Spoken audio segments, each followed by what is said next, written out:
Good afternoon and welcome to the Museo's Open Books Author Series, presented in conjunction with Lit Up Orange County. I'm your host, Maddie Margarita. The city we know as Anaheim is on the Tongva traditional ancestral territories. It's the home of the Tongva people.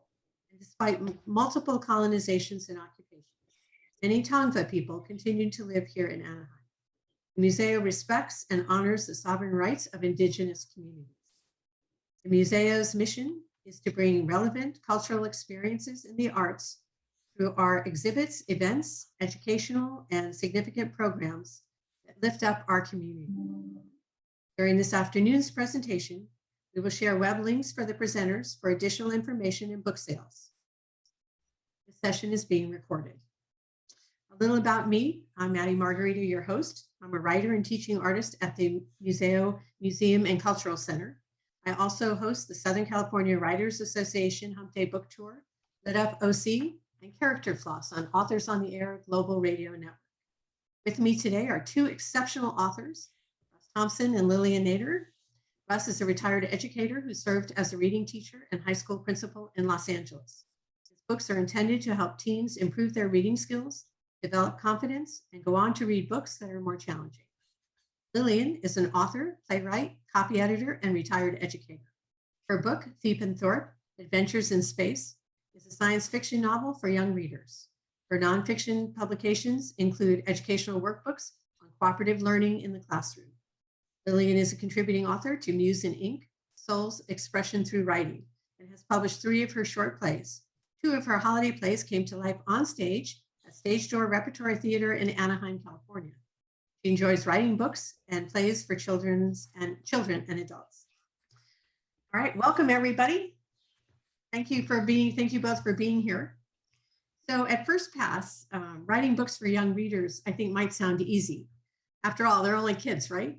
But today's kids are discerning consumers. They know what they want and what they don't want. So writing stories that they can relate to and stimulate their imaginations and actually motivate them enough to pick up a book is more difficult than ever. So what made you both individually decide to pick up this challenge and write not for adults necessarily, but literature more aimed at younger readers? Russ, Lillian, you can start, whoever wants to. Okay. For me, I've worked with kids a lot, and I was inspired by an artist who came up with the Thiep and Thorpe characters. I gave them their names and their personalities in the book form, but his goal was to create space beings that were friendly so that children would not be afraid of them. Because he liked to gaze up at the stars, and he got friendly energy from the stars and nothing dark. And so that's what he wanted to portray. So because of the energy of it being created for children, although that wasn't what I was thinking about when I was writing, I just sat down and started writing, and my 14-year-old character, Jonathan, started talking to me. So that was your inspiration. How about you, Russ? It was from all the years that I was working. I started off as a reading teacher, and I was at a middle school. Kids would come to me as 8th graders, 7th graders with 2nd grade reading skills. And that was in '79, and it's still like that. It's a critical need, and and I was reading some stuff this morning, 15% of most people are dyslexic. And that means they're generally going to have reading difficulties. And it doesn't have to be that way. We have this attitude where, somehow we have this attitude that some kids are just not going to make it in school. And people feel bad about it, but we just accept it, and we shouldn't be accepting it. We should have the attitude that we're going to make sure that every kid learns to read well and every kid becomes successful. So the books I'm writing are about that. They're about average kids and what they go through in their lives. They're focused on high school kids, and they're written in a way that the readability levels are real low. They're written with with short sentences, easy language. The books themselves, basically about 110 pages, and so that they're not intimidating to kids. But anyway, it's about getting kids to read so they develop fluency. I started out and I made that statement that kids are discerning consumers and they know what they want and they don't want and everything. But I guess I should ask you both, do you agree with that? I mean, in terms of the audience and why is it so difficult? I mean, I was reading somewhere, I was also preparing for today, and they were saying that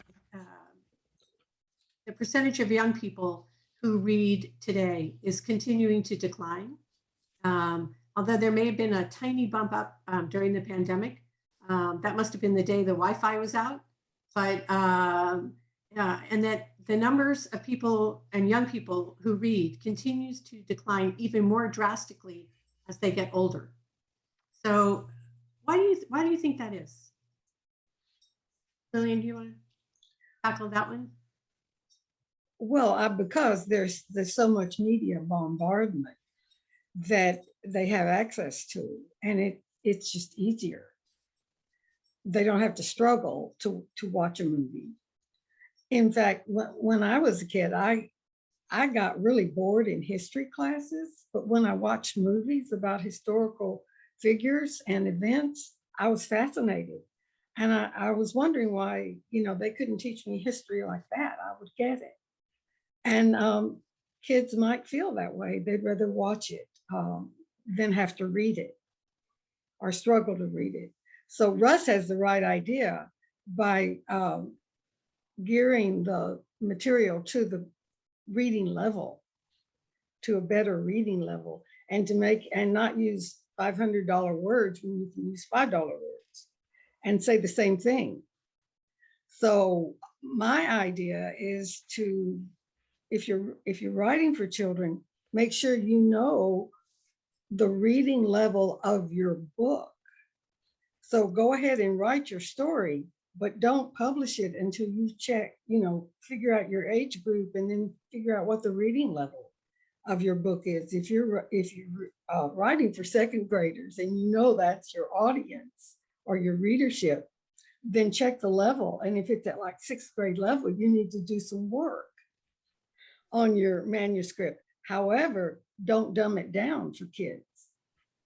I was a resource specialist, so that's special education for kids with learning disabilities like dyslexia.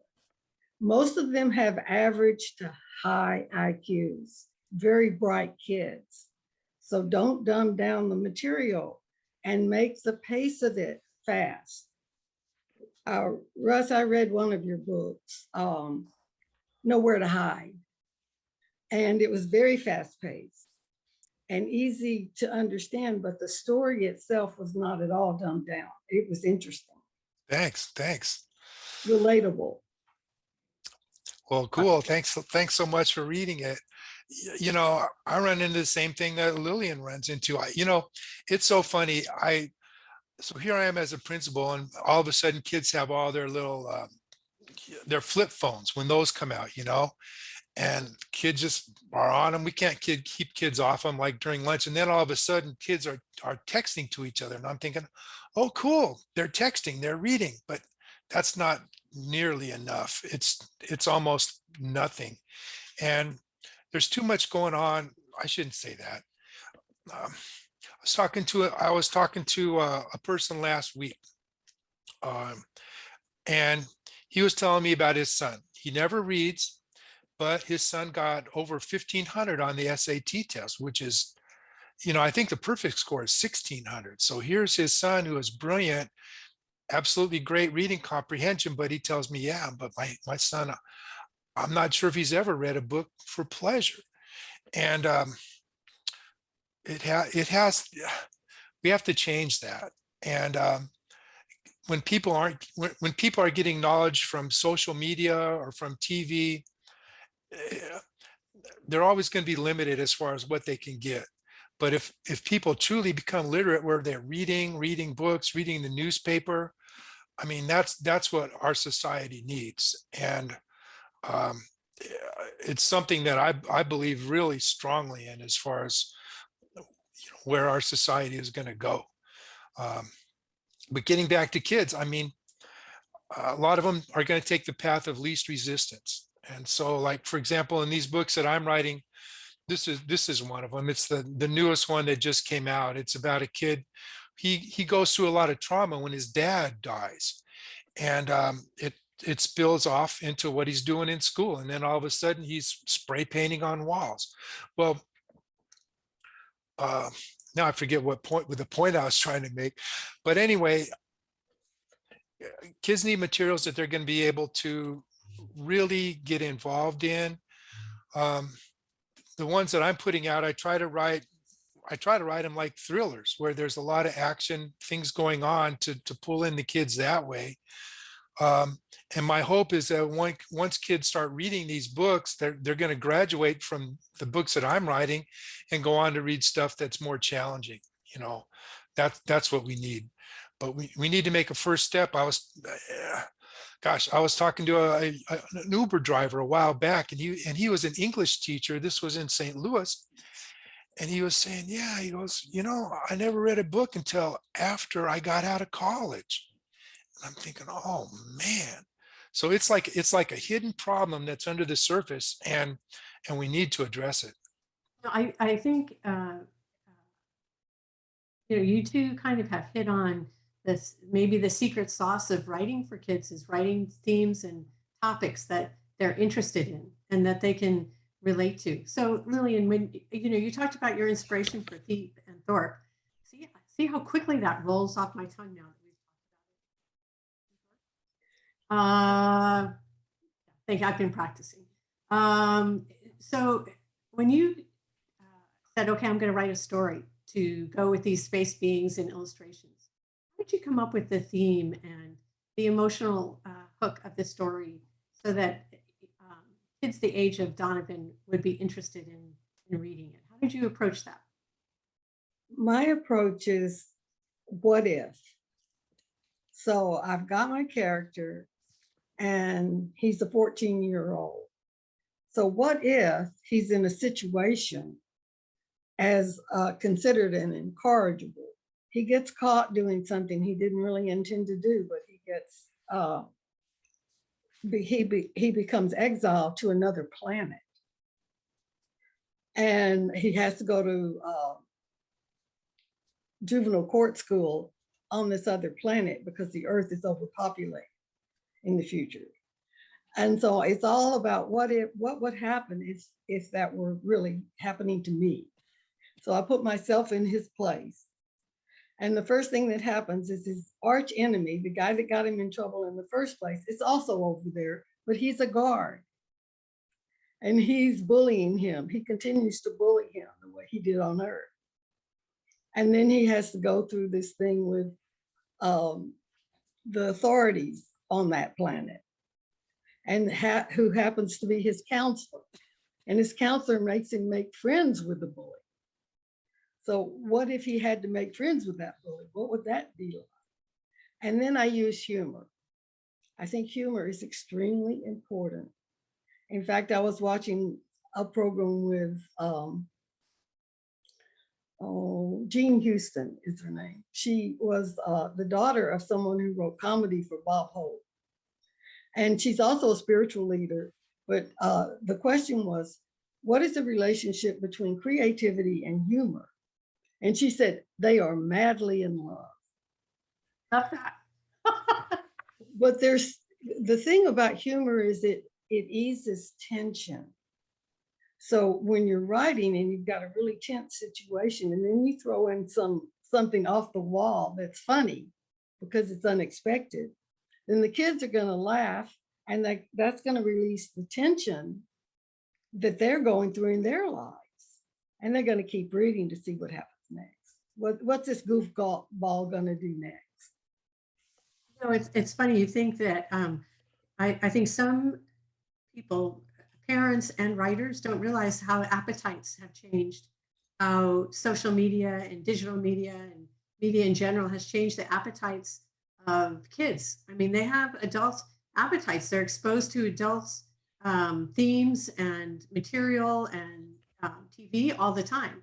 So their appetite for drama, I mean, I love Nancy Drew, but I'm not so sure Nancy Drew would survive today. Maybe on TV she survives, but you know, the pace and the appetite for the theme and the themes are very different.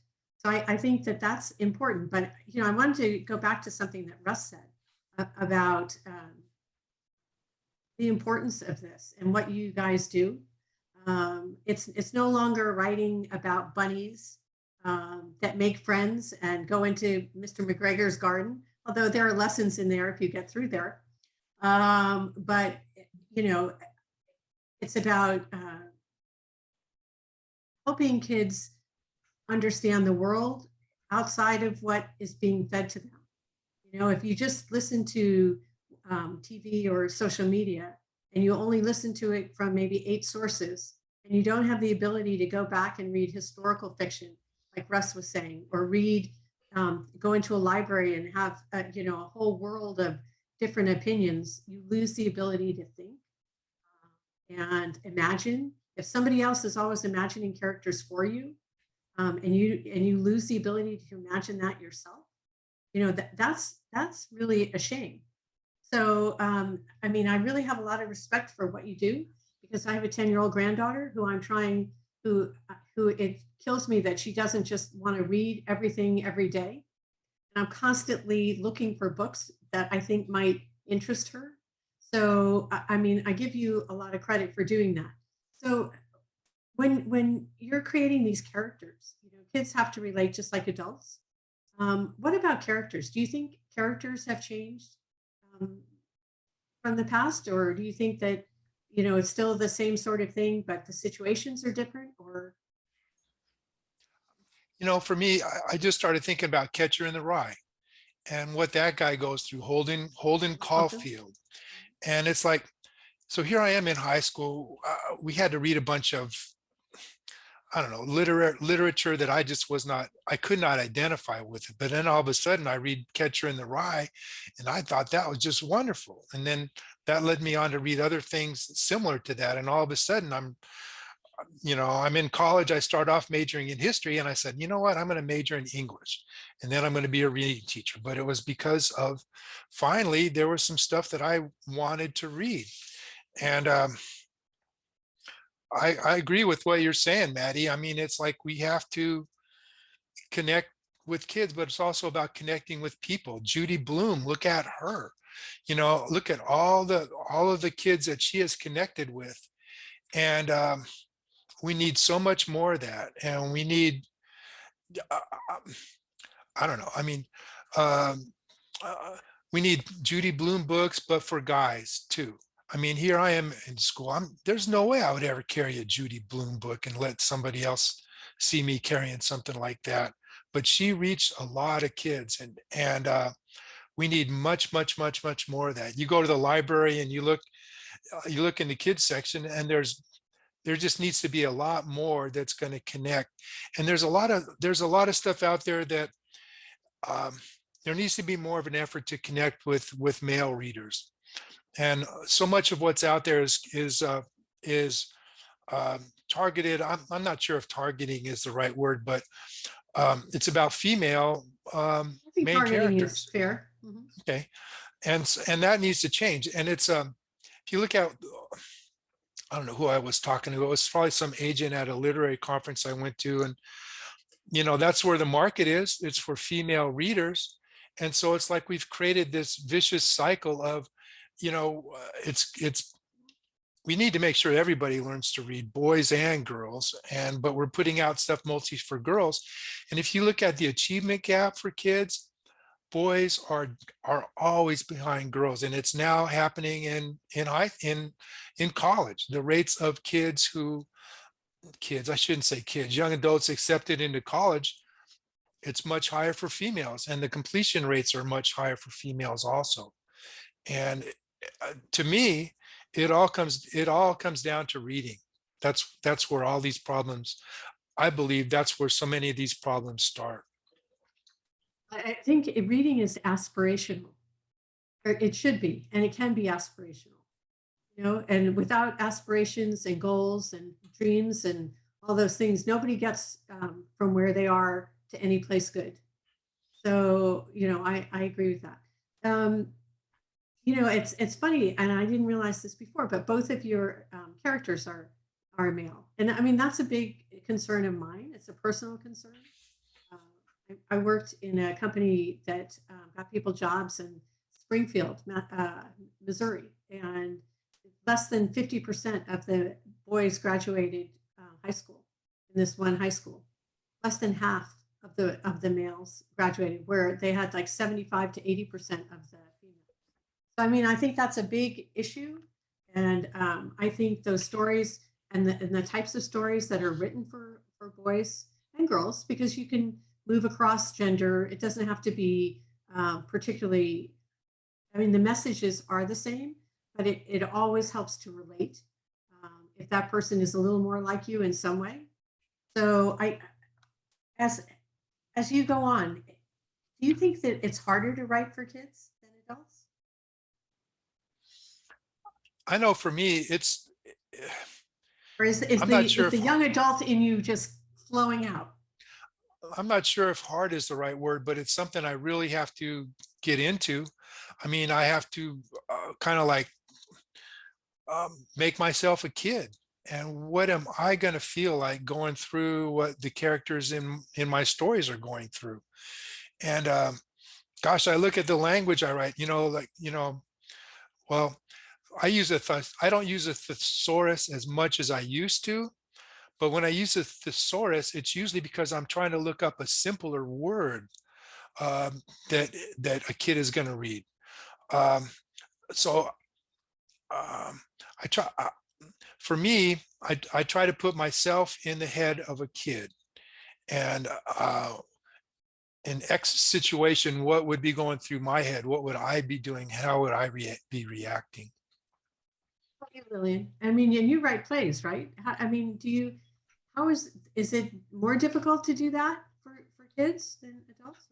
Well, yeah, well, for me, the reason I'm not writing plays for kids is because I'm with an adult centered, family centered playwright group. And so the shows that I write are for adults or for families. And I don't have an easy outlet to get my plays for kids produced. So I have to go with what's possible for me. And but I would like to write plays for children. Well, how But about I writing? find that I can write for both adults and children, but I do the same thing Russ and I both talked about. I call it the what if game. What if I were that age? How would I feel? What would I say? And who would I attract? What other characters would I attract? I think it's extremely important that we teach kids when we write about the importance of not trying to go it alone, getting support, having kids around you that you can relate to, and working as a team. So all of that is in my book. And then eventually, because right now I'm working on a big play, but once I get that done, I plan to write more books for children. I don't find it that difficult. So let me ask you a real world question. So writing books for children, labor of love or economic bonanza? It's all love. I guess we know the answer to that question. Yeah, well, it's all love for me. It's just the love for writing, the thrill of writing, and just seeing it happen, the creativity of it. And that's another thing for kids too. They should have creative outlets, and not everyone's going to write or journal. There's so many tools that they're not taught to use, or could be taught to use more of. I think the teachers are doing outstanding jobs for what they have, for considering all they have to deal with in today's society. But I believe that it would help for parents to start at a very early age reading to the children, to their own kids, and the grandparents doing the same thing, taking them to the library, making that a feel like, oh boy, we're going to the library That's a today. reward, not a punishment, right? Exactly. And the activities there with other kids and puppet shows and fun things. And also, teachers now are using a lot of game formats, and speech therapists do that too. Children can learn through playing games, not necessarily having to be competitive, but just the idea of solving a puzzle and winning a prize in a game like Wordle. They're using Wordle now in schools to help with sight words and vocabulary and spelling, even math. So, and this is a follow-up question to that, and then we'll get to you, Russ. So when you're talking about, when you've written the book and you're happy with it and thrilled and whatever, do you market it to kids? Do you market it to their parents? How do people know that those books are out there? Well, you have to market it to the parents because they're the ones that buy the books. That's my take on it. But I'm not that great at marketing. What about you, Russ? Well, I'm making a big effort in that now. And so what I do is I send out emails to high school principals and English teachers, special ed teachers, to let them know about the books. And I'm investigating some other stuff. I have a Zoom meeting going on tomorrow with the guy that's a book publicist. And so I'm going to hopefully get some good ideas from him as far as what to do to get the word out. But I mean, I can write a million books, but if nobody knows about them, what's the point? And so that's why I'm making that effort. That's why we're doing things like we are today. Yeah, this is really helpful. And so I'm really grateful, to be able to be on this show. I really appreciate it. I have a question. So we're talking about marketing now. So you're putting a book cover together. So does the book cover appeal to parents, or does the book cover appeal to the reading demographic, or does the book cover have to appeal to both? It has to appeal to both. I mean, first, it has to be for me, it has to be a book that a kid is not going to be ashamed to be carrying that book around. So or they're going to have to learn how to make those book covers out of paper bags so that they can hide the cover. But we can talk about that at another day. But go ahead. Yeah. But anyway, so it's got to appeal to kids. So I try real hard for that. I have a cover designer that I work with, and basically what I do is I tell her what the book is about and some of the key scenes, and then she comes up with a cover that I just. Can you hold up a couple of covers? Do you have there? Yeah. So this one, it's about a kid on the high school team, but he lies and he steals from his teammates, and so he has to overcome those personal issues. This one opens up with the kid. His mom's an alcoholic, and so he goes through some terrible things because of that. This one, kid, his mom is dead. She died in a meth lab explosion. He's living with his uncle, and his uncle beats him with a belt, and so he goes to foster care, and it talks about that. This one, the kid, his dad goes to prison, and so what does the kid go through? And then this is the one that Lillian was talking about. This is a kid with a serious reading problem, and he's tried to hide it. He's so embarrassed, and finally it happens. It comes out in a very obvious way to all the kids in his English class that he does not know how to. His reading skills are extremely bad, and so anyway, so I try to make covers that are going to appeal to kids, that are going to stand out to educators and parents, and be something that attracts readers. about you, Lillian? I know that you have that the illustration and the concept of the characters and of the aliens are important. Can you hold up your cover again? Yeah, this is Thiep and Thorpe, Adventures in Space. And it was just going to be Thiep and Thorpe. And then when I was submitting it, I thought of the subtitle because kids like adventures, you know? Love space adventures. So I just called it Adventures in Space and went with that. My next one is going to be about time travel. I don't know about the cover yet. So I'll be getting in contact with you, Russ. I mean, are you with a publisher or is this an independent freelance person? Freelance. And so, yeah, I'll be glad to let you know. Thank you. You bet. You know, it's funny. I listened to the topics, the juvenile justice system and bullying and feeling alienation. And I listened to some of the topics that, Russ was talking about. And I have to tell you, I get a little bit sick to my stomach that these kids are having to read or interested in reading in these topics that seem so heavy for young children, young kids, but they deal with those. That's real life, right? Yeah. Yeah.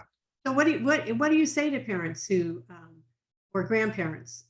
We all know grandparents are probably supporting the whole young adult reading market. But what do you say to parents and grandparents who are looking for books to connect or interest or stimulate their kids to read about themes and topics? For me, it's take your kid to the library and just turn them loose. I mean, there's stuff out there, and then have your kid check out 10 books or however many they let them, and then they're laying around the house, and surround your kid with books. I know, like, we have two of our granddaughters that are with us during the week. Their mom is a teacher, and we have all kinds of books around here, and they play bookstore with them, and they run around with them, and at each other, whatever else that makes them feel fun. Yeah. Read Captain Underpants to our 4-year-old granddaughter, and I mean, so they're gradually and she's picking up words. So it's really neat. So if you can surround your kids with books, that's a big part of it. And then you, as the parent or grandparent, kids need to see you sitting down with a book and reading a book. And I don't read on Kindle as much as I used to. I started. When I see a book that looks interesting, I get on the Long Beach Public Library website and I click on the book and I go pick it up generally 2 days later. So anyway, that's my phone, sorry. But anyway, surround your kids with books, be a role model yourself reading books. Absolutely. I'm trying to, on Kindle, I wonder if there's like a Kindle that is books only that kids can't play games on, or maybe not. But maybe some of the, I mean, it's great to be able to want to keep them off the screens, but I mean, when you look around, you see kids on the screens everywhere. I mean, in the stores, they're looking at the phones or their tablets or whatever. So maybe loading their tablets with books, giving gift cards that are Kindle gift cards and that sort of thing. So that, I mean, I hate to, I think you have to curate and inspire and sometimes be a little more assertive in presenting opportunities to them. Well, smartphones are here and they're not going to go away. And I know, so like for me, I set mine up. They're all, the books are available, paperback, Kindle. And once a month, I'll do a thing where teachers or anybody can order as many books as they want for free. So teacher A, if he wants to order, 175 books, he can get them. And then you can type in your kids' email addresses and the books will go to your kids for them to read on their smartphones. So, that's one of the things that's out there, but I forget what the question was, Maddie. I'm sorry. No, it's about how to get that information to the kids, how to get the content to the kids that that they're reading, and not just games. And that I think a lot of kids have that real dopamine addiction to screens, and the drama on there. Well, they're raised that way. This is their generation. It's different from our generations, especially mine. But We'll go with ours. I read some research on which was better, digital print or paperback print, paper print books. And there was only a slight difference that nonfiction, because of charts and graphs and things, had a little bit better percentage of comprehension and focus, concentration. But fiction, they were equal. Print, or it's just a matter of choice.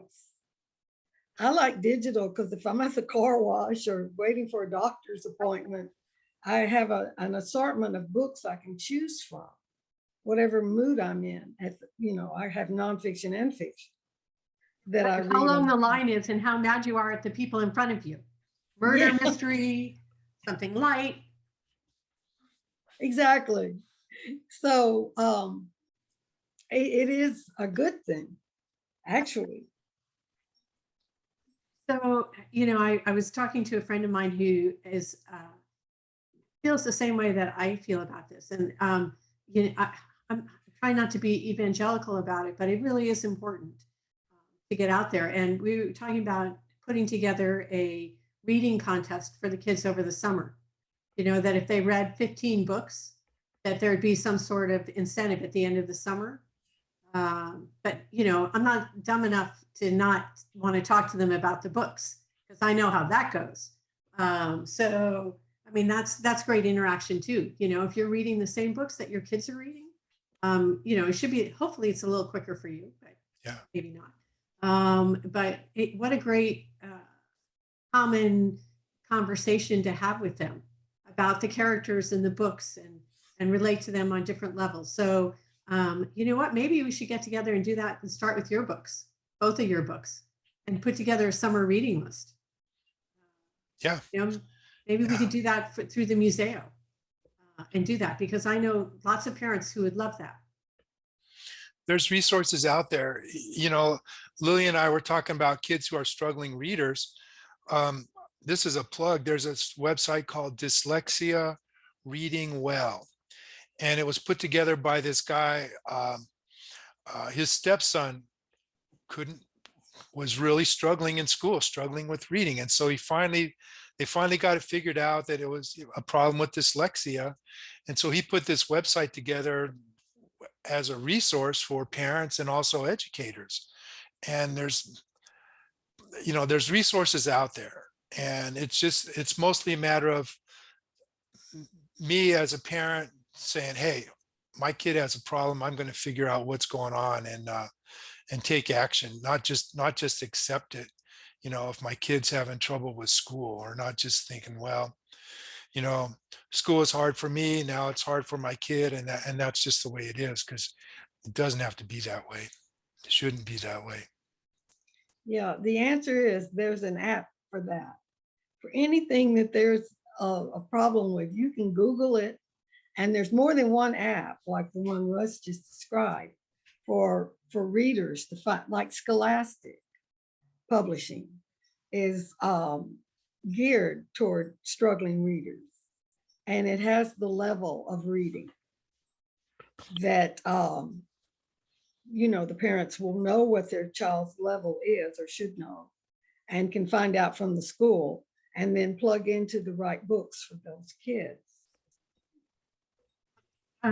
Okay, so I think we've come up with some constructive advice for parents, but I'm curious, getting back to your books. So Lillian, when a young person finishes your book, what do you hope that they feel when they close that last page and they finish that book? What do you hope they feel, and what do you hope they take away from it? So parents have an idea of the book and what they're buying. Well, I hope that they develop an interest in science fiction, And then my space beings are a higher intelligence.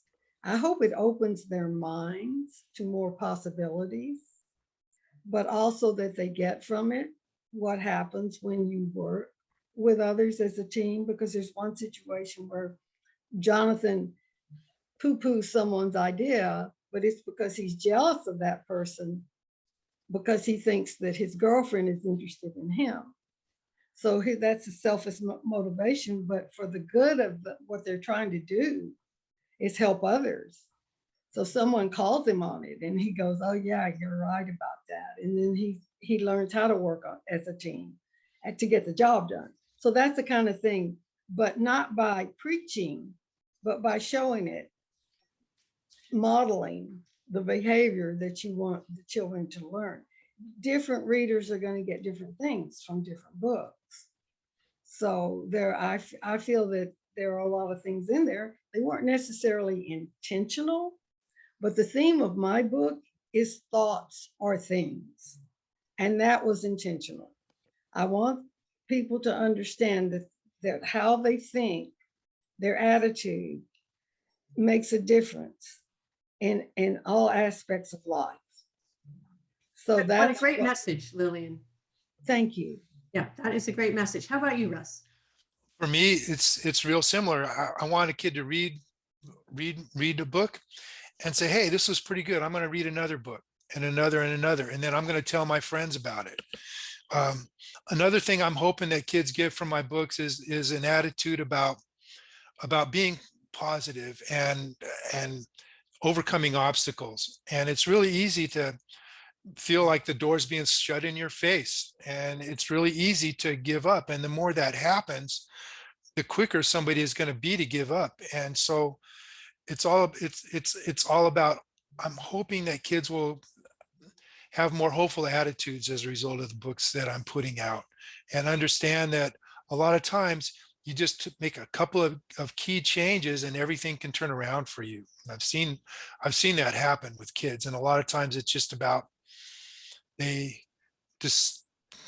decide they're going to quit doing the negative things and start doing the positive things. You know what? I think that the messages in both of your books are great for kids, but I think they're also pertinent for adults as well. So, okay, well, I want to thank you both for being here. I mean, they're both great. I think hopefully we've started a conversation that people will think about and do something about, and maybe we can do something about that. I love the idea of the summer book list.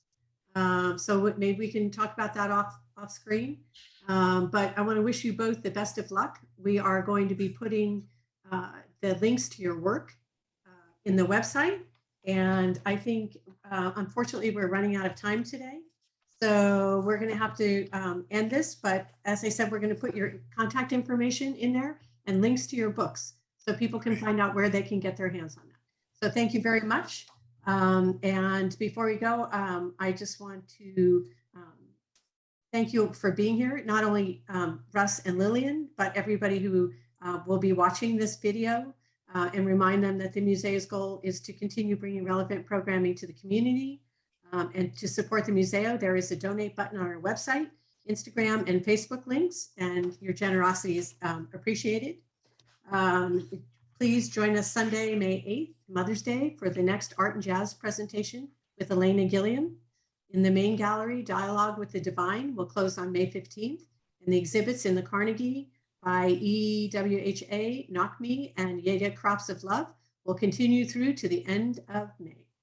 So until next time, please stay well, safe, and healthy, and have a wonderful afternoon. Goodbye, Lillian. Goodbye, Russ. Thank you again very much. Bye. Thank you.